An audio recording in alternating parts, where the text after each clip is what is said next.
I'm proud of my country, India. That's great.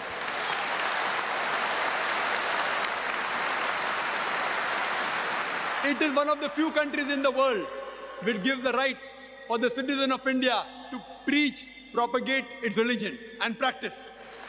I'm proud of my country. As far as India is concerned, most of us Muslims, we love the country, we respect the country.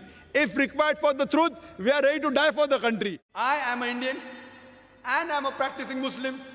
I'm proud of my country, India, and I'm proud to be a Muslim. So there's no problem in Islam if you are an Indian and practicing Islam. The Dutch Islam teaches to give priority to the religion, that is dharma or mazhab, before the country or motherland, that is Matribhumi or Qaum. Thanks a lot. Which is more important? Which is more important, following the rules of the country or following the mazhab, the deen? It is like you asking me, who do I belong to first?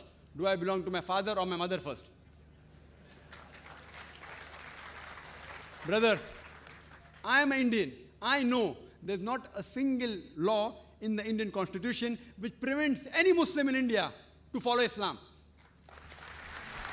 In fact, India is one of the few countries which is mentioned in the constitution that it is the right, it's the birthright of every citizen of India to preach, practice his religion. That's what I'm doing. There is not a single law in India which prevents me from doing something which is farz or compels me for doing something which is haram.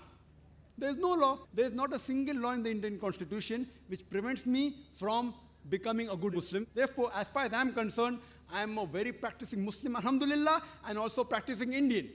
And if by definition, by geographical definition, an Indian geographically is called a Hindu. So if Hindu means a geographical definition, I am a Hindu living in India, and I am a practicing Muslim.